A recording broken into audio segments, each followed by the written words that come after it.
പറയുന്നത് പോലെയാണ് ആനവണ്ടിയുമായി മുട്ടിയാൽ മറ്റു വാഹനങ്ങളുടെ കാര്യം. KSRTC എല്ലാ ബസ്സുകൾക്കും ഇൻഷുറൻസ് ഇല്ലെന്നാണ് പുറത്തുവരുന്ന വിവരം. KSRTCക്ക് ആകെയുള്ള ബസ്സുകളുടെ എണ്ണം 5533 ആണ്. ഇതിൽ 2346 ബസ്സുകൾക്ക് മാത്രമാണ് മോട്ടോർ വാഹന നിയമപ്രകാരം ഇൻഷുറൻസ് ഉള്ളത്. അവശേഷിക്കുന്ന 2187 ബസ്സുകൾക്ക് ഇൻഷുറൻസ് ഇല്ലെന്നതാണ് പുറത്തുവരുന്ന വിവരം. 1902 KSRTC ബസ്സുകളും 444 സ്വിഫ്റ്റ് ബസ്സുകൾക്കും മാത്രമാണ് ഇൻഷുറൻസ് പരിരക്ഷയുള്ളത്. എന്നാൽ നിരത്തിലോടുന്ന എല്ലാ ബസ്സുകൾക്കും മോട്ടോർ വാഹന നിയമപ്രകാരമുള്ള ഫിറ്റ്നസ് ഉണ്ടെന്നും റിപ്പോർട്ടിൽ പറയുന്നു. നിരത്തിലോടുന്ന എല്ലാ KSRTC ബസ്സുകൾക്കും ഇൻഷുറൻസ് പരിരക്ഷ ഇല്ലെന്ന് ഇതിൽ നിന്നും വ്യക്തമാകുന്നു. ഇൻഷുറൻസ് ഇല്ലാതെ ഓടുന്ന ബസ്സുകൾ അപകടത്തിൽപ്പെട്ടാൽ യാത്രക്കാരന് നഷ്ടപരിഹാരം കിട്ടുന്നത് നിയമക്കുരുക്കിലാകാൻ സാധ്യതയുണ്ട്. എന്നാൽ അപകടത്തിൽപ്പെട്ടവർക്ക് 2015 KSRTC ഇൻഷുറൻസ് പദ്ധതി പ്രകാരം വ്യക്തിപര അപകട സമൂഹ ഇൻഷുറൻസ് ഉണ്ടെന്ന് രേഖയിൽ പറയുന്നു.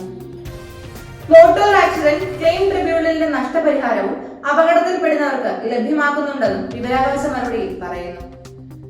യാത്രക്കാർക്ക് പ്രത്യേക ഇൻഷുറൻസ് പരിരക്ഷയോടെയാണ് KSRTC ബസ്സുകൾ സർവീസ് നടത്തുന്നതെന്നാണ് അധികൃതർ പറയുന്നത്.